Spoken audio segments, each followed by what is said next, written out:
नमस्कार। सतीश झा, देश प्रदेश में आपका स्वागत है। अमेरिका से आज नरेंद्र भाई की अमेरिका यात्रा पर बात करते हैं। ये मैं आपसे बातचीत करता हूँ, इसमें एक नज़रिया होता है जो आमतौर पे दूसरे जो चैनल्स हैं वो पेश करते हैं या नहीं करते मुझे अंदाज नहीं है, लेकिन उम्मीद कम है कि वो इस तरह से देखते हैं, क्योंकि उनकी अपनी मजबूरियाँ हैं, उनके अपने कुछ गोल्स हैं जिसके तहत वो काम करते हैं। मैं जिस अखबारी दुनिया से आया हूँ उस समय पत्रकार की बात सरकार सुनती थी, एक संपादक की बात सरकार सुनती थी, और हम लोग बात करते थे आपस में, और ये सरकार का काम होता था कि किसी तरह से सबको साथ लेके चलें। जाहिर है कि कमियां हमेशा रही हैं, हमने हमेशा आवाज़ उठाई है। उस बात को लेकर के आज नरेंद्र भाई की अमेरिका यात्रा पर एक बार फिर से, मैंने पहले जैसे कहा आपसे, हर साल संयुक्त राष्ट्र की वार्षिक बैठक होती है। उसमें हर देश के प्रधानमंत्री या जो भी वो हेड ऑफ गवर्नमेंट कहलाते हैं, जो शासन के प्रमुख हैं, राज्य प्रमुख नहीं, राष्ट्रपति नहीं, प्रधानमंत्री के स्तर के लोग, वो हमें हर साल आते हैं, या उनका कोई ऐसा प्रतिनिधि जिसपे उनका भरोसा हो या उस स्तर का हो, जैसे विदेश मंत्री, उस तरह के लोग आते हैं। इस बार भी प्रधानमंत्री की अमेरिका यात्रा उसी संदर्भ में थी। उसको उनके चाहने वालों ने, उनके भक्तों ने एक नया मोड़ दिया कि प्रधानमंत्री अमेरिका के राष्ट्रपति से मिलने जा रहे हैं। तथ्य यह है कि राष्ट्रपति बाइडेन ने उनसे मुलाकात की तमाम जो कोशिशें हुई उनको अभी तक नजरअंदाज किया है, उसको उन्होंने सुना नहीं। तो एक अच्छा तरीका था उनसे मिलने का कि एक बहाना बनाया जाए क्वाड का, जिसमें कि जापान, भारत, ऑस्ट्रेलिया के साथ अमेरिका भी शामिल है। ये क्वाड बना था एक ज़माने में चीन की जो बढ़ती हुई ताकत थी उस पर एक तरह से मान लीजिए अंकुश रखने के लिए। वो एक अच्छा मौका था उस तरह से मुलाकात करने का, लेकिन वो राष्ट्रीय उनकी यात्रा नहीं थी। ये हमारे प्रधानमंत्री की राष्ट्रीय यात्रा नहीं थी अमेरिका में। ये संयुक्त राष्ट्र के लिए एक जो तमाम 200 के आसपास उनके सदस्य हैं उनमें एक सदस्य के रूप में यात्रा थी। उसको उस तौर से देखा जाए तो यह यात्रा जैसी होनी चाहिए उस तरह की थी। उस पर आप ज़्यादा कुछ कर नहीं सकते, कुछ आवाज़ उठा सकते हैं, और वो अक्सर होता है, हर देश अपनी अपनी आवाज़ रखता है। लेकिन अंत में जनरल असेंबली की जो शुरुआत होती है बैठक की, उसमें अब ये सिलसिला जारी रहेगा, देखिए क्या होता है। लेकिन जब प्रधानमंत्री ने इसको एक नया मोड़ दिया, या उनके अनुयायियों ने, उनके चाहने वालों ने, कि ये बाइडेन साहब से मिलने जा रहे हैं, कमला हैरिस से मिलने जा रहे हैं, ये साइड की मीटिंग्स थी। लेकिन उसमें सबसे बड़ी बात मुझे नजर आती है ये, पहली बात, अमेरिकी मीडिया ने इसका कोई भी जिक्र नहीं किया, कोई भी ऐसा जिक्र नहीं किया जो आमतौर पर लोग, अमेरिकी लोग समझ सके हो, इधर उधर कोई हुआ हो किसी वजह से, हम उसकी गणना नहीं कर रहे। नंबर एक। नंबर दो, इसमें जो सबसे बड़ी बात हुई, उनके साथ कुल 5 सुनाए सीईओ मिले, उनमें से कुछ एक हमारे दोस्त भी हैं, और सबको मिला करके कोई ऐसा बड़ा उत्साह का माहौल बना हो, ऐसा नहीं हुआ। पिछली बार जब प्रधानमंत्री आए थे तो उनके साथ तमाम सीईओ थे, करीब 20-25 सीईओ थे उनकी बैठक में, और सब में सबको लगता था कुछ हो रहा है। इस बार ऐसी कुछ बात नहीं है। तीसरी बात, स्टीवन शॉर्ट्समैन एक बड़े अमेरिका के इन्वेस्टर, वो प्राइवेट इक्विटी के आदमी हैं, उन्होंने ब्लैकस्टोन बनाई और उसका बड़ा नाम है। ब्लैकस्टोन ने कहते हैं कि $60 बिलियन भारत में निवेश किया है। भारत में कोई पूंजीपति, उसका नाम चाहे रतन टाटा हो, चाहे अंबानी हो, चाहे अडानी हो, या कोई भी नाम ले लो, किसी भी पूंजीपति ने भारत में आज की तारीख में अपने $60 बिलियन नहीं लगाए जो स्टीवन शॉर्ट्समैन ने लगाए। और उन्होंने कहा कि हम $40 बिलियन और लगाएंगे अपने। तो भारत का कोई पूंजीपति आज स्टीवन शॉर्ट्समैन की तुलना में भारत में निवेश के मामले में खड़ा नहीं हो सकता। ठीक है, रिलायंस ने जो किया होगा, टाटा ने किया होगा, और तमाम कंपनियों ने किया होगा, वो सब जनता के पैसे हैं, लोगों के पैसे हैं, जोड़ के बनाए हैं। लेकिन स्टीवन शॉर्ट्समैन का पैसा अपना पैसा है। एक ये संदर्भ जो है साफ रखना चाहिए। उन्होंने सबसे बड़ी बात जो कही, जो हमें उसका जिक्र करना चाहिए बार बार, कि उनको उम्मीद है कि भारत में रूल ऑफ लॉ रहेगा। जब आपसे कोई कहता है कि ये होना चाहिए, तो लगता है कि शायद वो चीज़ नहीं है। इस बात को गंभीरता से लेना पड़ेगा। एक और बात हुई, अगली बात ये है कि जब भी हम भारत में अमेरिका में भारत की बात करते हैं तो अमेरिका से भारत में जॉर्ज वॉशिंगटन, लिंकन, कैनेडी के नामों की तुलना होती है। जब भारत की बात आती है तो वहां से एक ही नाम उठता है, उसका नाम महात्मा गांधी। तो वैसे तो महात्मा गांधी के नाम पे जितनी भी कोशिश हुई आज तक सिर्फ एक प्रतिबिंब के नाम पर बनाने की, लेकिन जब वो पहुंचे राष्ट्रपति भवन तो उनको महात्मा गांधी का जिक्र करना पड़ता है। भारत की अमेरिका में जो है, दो चीजों को लेकर के मेरी नजर, एक तो महात्मा गांधी जैसा नेता भारत ने पैदा किया, और दूसरा जो भारतीय मूल के लोग यहाँ काम कर रहे हैं, जिन्होंने पिछले 30-40 सालों में बहुत बढ़िया काम किया है, उनने अपनी प्रसिद्धि कमाई है, पैसे कमाए हैं, बहुत नाम कमाया है, टेक्नोलॉजी खड़ी की है।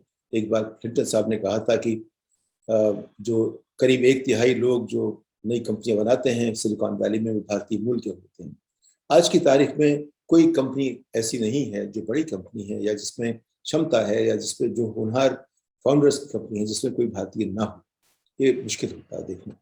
तो भारतीयों ने अपनी जगह बनाई है अमेरिका में, इसीलिए जो 40 लाख भारतीय हैं उनकी आमदनी मान लीजिए साल भर में, अगर एवरेज जो आजकल चल रहा है $1,20,000, तो 4 मिलियन को आप 1,20,000 से 120 से गुणा कीजिए तो करीब हो गया 500 बिलियन डॉलर, यानी कि भारतीय आमदनी का 1/4 कुल 40 लाख लोग जो भारत के यहाँ मूल के अमेरिका में हैं वो कमाते हैं। यानी कि जितनी कमाई 140 करोड़ भारतीय करते हैं, उसकी 1/4 कमाई 40 लाख भारतीय मूल के लोग रहने वाले जो अमेरिका में हैं वो करते हैं। कितना फर्क है।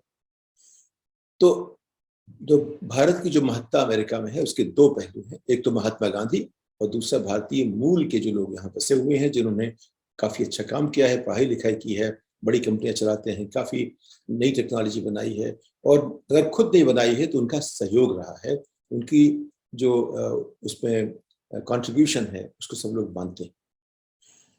तो गांधी जी का जिक्र बाइडेन ने भी किया, कमला हैरिस ने भी किया, मोदी जी को भी कहना पड़ा गांधी जी।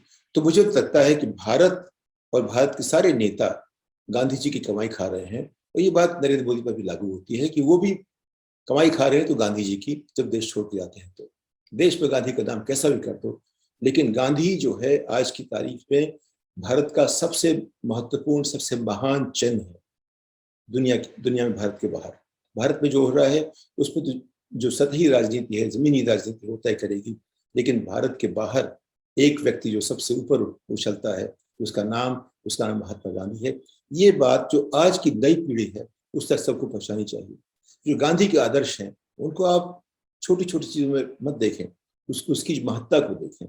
उनको डिस्ट्रैक्ट करने के लिए तमाम तरह की झड़ियां छोड़ी जाती हैं, उनसे हटके हमेशा कैसे डॉट्स को हम जोड़ते हैं उसको देखें। तो वो बात है। अगली बात यह है कि आखिर ऐसा क्या बात थी कि भारत सरकार ने कोशिश की दिखाने की कि ये सब कुछ मोदी करते हैं।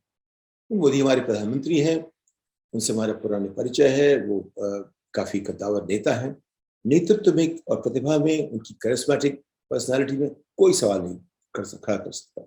लेकिन जिस तरह से प्रशासन चलता है, जिस तरह से नीतियां बनती हैं, उस पर सवाल खड़ा करना हर भारतीय का, हर सोचने वाले व्यक्ति का काम है, क्योंकि वो हमारे प्रतिनिधि हैं। उन्होंने बहुत अच्छी बात कही थी, वो हमारे प्रधान सेवक है। हम प्रधान सेवक से बात करना चाहते हैं जो देश की सेवा करना चाहता है, और हम सभी देशवासी। तो देशवासियों के प्रधानमंत्री का जो महत्व जो कहा था नरेंद्र भाई ने, वो पहले किसी ने नहीं कहा था। तो नरेंद्र भाई को प्रधानमंत्री से प्रधान सेवक फिर से बनना पड़ेगा, उसमें उनकी बहुत बड़ी महत्ता है। लेकिन उनका रास्ता, अगर महान होने का रास्ता गांधी की तरफ जाता है, वो बीजेपी या गोलवलकर या सावरकर के रास्ते पर नहीं जाता। महत्ता उनकी होगी तब जो वो गांधी के रास्ते पर चलेंगे, क्योंकि भारत का जो एक परिचय है दुनिया में वो गांधी के नाम से है, वो किसी और नाम से नहीं है दुनिया भर में। ये उसके अलावा और बात देखिए आप, इसमें ऐसा क्या हुआ इस मीटिंग में जिसके बारे में हम कह सकते हैं कि बहुत सफल रही। औपचारिकता के नाम पे सभी चीजें ठीक है, लेकिन कोई क्या बड़ा फैसला निकला, कोई बड़ा मुद्दा हल हुआ, कोई ऐसी बात अमेरिका ने कही हो। सभी लोगों ने क्या कहा कि आप अपने यहाँ लोकतंत्र को मजबूत कीजिए, आप भारत में लोकतंत्र बिगड़ने मत दीजिए, आप वहाँ रूल ऑफ लॉ लाइए। और हमेशा जब जब बात आती है भारत और अमेरिका के बीच में, तो नरेंद्र भाई ने भी बहुत अच्छी बात कही कि लोगों के बीच में रिश्ते बहुत अच्छे हैं, लेकिन वो शासन के प्रमुख के तौर पर आते हैं तो हम शासन के प्रमुख से शासन के प्रमुख की बात करते हैं, उसमें कोई नया दौर आया क्या? मैंने पहले भी कहा है, 2005 के बाद जब मनमोहन सिंह ने न्यूक्लियर ट्रीटी की थी, उसके बाद अमेरिका और भारत के बीच में कोई बड़ा समझौता नहीं हुआ। छोटी छोटी रंजिशें चलती रहती, ये हमेशा चलती रही हैं और चलती रहेंगी। और चूंकि भारतीय मूल के लोग अमेरिका में इतने हैं, वो सब चाहते हैं कि हमारा रिश्ता भारत से अच्छा हो, अमेरिका और भारत का वो अच्छा होता रहेगा। जैसे उनकी ताकत बढ़ेगी वैसे भारत का नाम और बढ़ेगा। लेकिन वो जो बांटने की कोशिश है ये बीजेपी और कांग्रेस के बीच की, वो देश के बाहर नहीं होनी चाहिए। देश के बाहर हमेशा एक भारत का जो एक पक्ष होना चाहिए, एक पक्ष होना चाहिए कि भारत की क्षमता क्या है, भारत के लोग क्या है, उसी तरह दुनिया देखेगी उसको। तो उससे बाहर बांटने की कोशिश नहीं करनी चाहिए। जैसे सुना हमने एक किसी विदेश सेवा की एक जो यंग ऑफिसर ने किसी पत्रकार को जो उनके साथ बात करने की कोशिश की, तो उनको समझाया कि वो भारत सरकार के लिए काम करते हैं, बीजेपी सरकार के नहीं करते। या शायद नाम दूसरा ले लिया होगा, नेता का नाम ले लिया हो। जब प्रकाश नारायण से मेरी शुरुआत हुई समझने की समाज क्या है, देश क्या है, कैसे चलता है, ये बात है 70s की, 70 के दशक की बात है। उनसे मैंने सीखा कि एक आम नागरिक जो जब प्रकाश नारायण उस तारीख में थे, वो भी अगर चाहे तो सत्ता की जो आताइयों से मुक्ति दिला सकता है देश को। इंदिरा गांधी ने जो इमरजेंसी में किया, उसके पहले जो तमाम चीजें हो रही थी, भ्रष्टाचार बढ़ रहा था, महंगाई बढ़ रही थी, उसके खिलाफ जो एक आंदोलन जब प्रकाश नारायण ने शुरू किया, उससे इंदिरा गांधी की सरकार को गिरा दिया। नई सरकार बनी, लेकिन वो जोड़ तोड़ तक सरकार थी, टिक नहीं पाई। इंदिरा गांधी फिर वापस आ गई, क्योंकि इंदिरा गांधी में नेतृत्व की क्षमता जो थी वो उनके जो विरोधी थे उनके मुकाबले कहीं ज्यादा थी। अटल बिहारी वाजपेयी शुरू से ही एक ऐसे नेता थे जिनको सभी चाहते थे। उन्होंने भारतीय जनता पार्टी की स्थापना की और उसको धीरे धीरे वो इस हद तक ले आए कि खुद प्रधानमंत्री बने, 2 बार बने, 13 दिन के लिए, 13 महीने के लिए, एक्चुअली 3 बार बने, 13 दिन, 13 महीनों और फिर 5.5 साल। उस भारतीय जनता पार्टी ने नरेंद्र भाई को जगह ऐसी दी कि वो बात कर सके। उनको बात करनी चाहिए थी, गांधी, नेहरू, इंदिरा, वाजपेयी और आगे उसको ले जाते। जो एक वाजपेयी का जो व्यक्तित्व था, जिसको लेकर के लोग समझते थे कि देश में लोकतंत्र जिंदा रहेगा, वो व्यक्तित्व हमें देश में चाहिए। और इसलिए नहीं कि हम कर रहे हैं, इसलिए कि देश कर रहा है। अब देश को मोदी से आगे करना पड़ेगा। अभी मोदी देश के आगे करना चाहते हैं, वो अच्छी बात है उनके लिए। मैं उनके प्रगति से बहुत खुश हूँ कि एक उन्होंने कहाँ से शुरुआत की, कहाँ तक पहुंचे, उसके लिए उनका साधुवाद करना चाहिए, उनकी प्रशंसा करनी चाहिए। लेकिन इस बीच में देश का क्या हो रहा है उसको भी देखना चाहिए। Ease of doing business World Bank ने जो शुरू किया था, उस पर भारत की जो भूमिका रही है उसको लेकर के वर्ल्ड बैंक को ease of doing business index ही खत्म करना पड़ा। सब जगह चर्चा हो रही है तमाम अखबारों में कि भारत ने किसका कितना दुरुपयोग किया।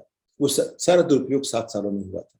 ये बात लीजिए आप, ईज ऑफ डूइंग बिजनेस जो एक इंडेक्स था वो खत्म कर दिया था। जिस तरह से कई बीजेपी की सरकारें कोशिश करती हैं कि किसी भी तरह से एक छोटे से अखबार का जिसका कोई रिश्ता बड़े अखबारों से हो, उसको जोड़ करके बड़े अखबार का नाम लेके माहौल बनाया जाए। जैसे कि कई बार उत्तर प्रदेश की सरकार ने हार्वर्ड का नाम लेके झूठा प्रचार किया। इस बार अमेरिका आने के पहले नरेंद्र मोदी के नाम पे एक झूठा प्रचार किया गया। तो न्यूयॉर्क टाइम्स के एक फर्जी नाम के संपादक ने एक फर्जी लेख में कहा कि नरेंद्र मोदी महान नेता है। इसकी क्या जरूरत है, ये आपको सोचने की बात है। देश में सबको समझना चाहिए कि ऐसा क्या हो रहा है। किसी पत्रकार ने बात की थी, आई एम ए ट्रोल, वो एक किताब लिखी थी, उसकी बड़ी चर्चा हुई। आज की तारीख में जो भी ऐसी बात करता है जो एक नेता को सवाल खड़ी करती है, उस पे लोग पीछे पड़ जाते हैं उनकी बुराई करने के लिए। इससे जो है देश को बचाना होगा किसी भी तरह से, हर समाज को, हर देश को इससे बचना पड़ेगा। तो जो उनकी अमेरिका यात्रा की जो उसका सारांश देखें तो उसमें यह है कि वो अमेरिका यात्रा भारत के प्रधानमंत्री की संयुक्त राष्ट्र की बैठक के लिए यात्रा थी, जिसमें 2-3 मुलाकातें साइड में हुई। उनमें से क्वाड के नाम पे एक मुलाकात बाइडेन से भी हुई एक मुलाकात कमला हैरिस से भी हुई। उन्होंने भी इस बात को बहुत जोर से कहा कि लोकतंत्र को मजबूत करना होगा, उसको आशा था। और जो पूंजीपतियों से बात हुई, उन्होंने भी कहा रूल ऑफ लॉ होना चाहिए। ये सवाल जो हमारे देश को सोचने के लिए हैं, और इस पे हर देश को रोजाना सोचना पड़ेगा इन सवालों पर। ये सवाल ऐसे नहीं कि एक बार हल करने से हो जाते हैं हल। ये सवाल ऐसे हैं जिन पर रोजाना पूरे देश को, समाज को सोचना पड़ता है, जिसमें कहीं भी ढील देने की कोई गुंजाइश नहीं है। तो अभी मैंने सुना सुब्रमण्यम स्वामी ने भी इस बार बात कही, तो उनके जो विचार हैं वो करीब करीब जो आपसे बात कर रहा हूँ उसके आसपास कहीं खड़े थे। लेकिन वो तो बेलगाम के घोड़े हैं, कुछ भी कभी कह सकते हैं, कभी उनके साथ है कभी नहीं है। लेकिन इस बात पर उन्होंने जो बात कही है वो बिल्कुल ठीक है। एक बात और कहूंगा कि कुछ लोगों ने कोशिश की बताने की सबसे बड़ा काम जो हो रहा है मोदी के आने से अमेरिका, वो 57 मूर्तियों को देश में ले जाने की बात हो रही है। 57 मूर्तियों को देश में ले जाने के बाद वो राजनीति को बांटने के लिए, जोड़ने के लिए कितनी अच्छी हो, वो देश की प्रगति के लिए उसका क्या महत्व है, ये हम सबको सोचना पड़ेगा। जो देश मूर्ति के पीछे पूरी एक जो संभावना है देश को, जहां 93% लोग 25,000 रुपए मासिक आमदनी के नीचे रहते हैं, उस देश को मूर्ति की आवश्यकता है या तरक्की की आवश्यकता है? विकास की आवश्यकता है, पढ़ाई की आवश्यकता है, चिकित्सा की आवश्यकता है, जो आज की तकनीकी संभावनाएं हैं उनकी आवश्यकता है, या मूर्ति की? ये बात जो है समाज तय करेगा। इसमें हमारी राय हो सकती है। मेरी राय में आज 93% लोगों को शिक्षा, अच्छी शिक्षा चाहिए। आज जो 8वां जो डेसिमल पॉइंट है, यानी कि 93% से ऊपर लोग जो हैं वो उस तरह के हैं जिनकी क्षमता एक ड्राइवर से कम है। एक जो ड्राइवर है वो 8वें परसेंटाइल पे आता है भारत की जनता, भारत के समाज में। हमें ऐसा समाज बनाना है जहां सब लोग उस परसेंटाइल में हों जो कि पहले 5% पे हैं। जो जहाँ पे एक बढ़ई, जैसे कि अमेरिका में एक बढ़ई रामानुजन की बात कर सकता है आपसे, उस स्तर पर जो कि IIT प्रोफेसर नहीं कर सकते, वो भारत बनना चाहिए। वो भारत बनेगा विश्व गुरु जब हर व्यक्ति बात कर सकता है रामानुजन की, हर व्यक्ति बात कर सकता है CV रमन की, या रविन्द्रनाथ टैगोर की, या सत्येंद्र बोस की। वो भारत अलग तरह का भारत होगा। उस भारत में जो अभी बीच में हो रहा है इसकी कोई गुंजाइश नहीं है। तो जो अमेरिका भारत को देखता है इस तरह से कि वो गांधी का देश है, या उन लोगों का देश है जिन्होंने अमेरिका में आकर के काफी तरक्की की है, यहाँ की तकनीक में, विज्ञान में, समाज में, सोचने में, दर्शन में, राजनीति में, तमाम चीजों में, जो खास के अर्थशास्त्र में और सांख्यिकी में जो भारत की क्या योगदान है वो बहुत बड़ा है अमेरिका में। और आज भी देखेंगे, अगर जब भारत के मूल के लोगों की बात होती है तो उसमें ज्यादातर फुटनोट में जो अमेरिका में रहने वाले हैं, जो उन्होंने काम किया है, उनका नाम आता है। अब ये नाम जो है अगले 10, 15, 20 सालों में अगर भारत में रहने वालों का होना शुरू हो जाए, वो तरक्की होगी। मैं सोचता हूँ कि अगली यात्रा, या जब भी कोई यात्रा हो किसी भी बड़े देश की, जैसे अमेरिका है, वो उस तरह की यात्रा हो जिसमें हम भविष्य की ओर देख सकें, और उसमें सिर्फ एक नेता से मुलाकात की बात को ज्यादा महत्व ना दिया जाए, बल्कि उस मुलाकात से भारत भविष्य में आगे कितना दूर तक देख सकता है, उसकी संभावनाएं कितनी मजबूत कर सकता है, उस बात की चर्चा है।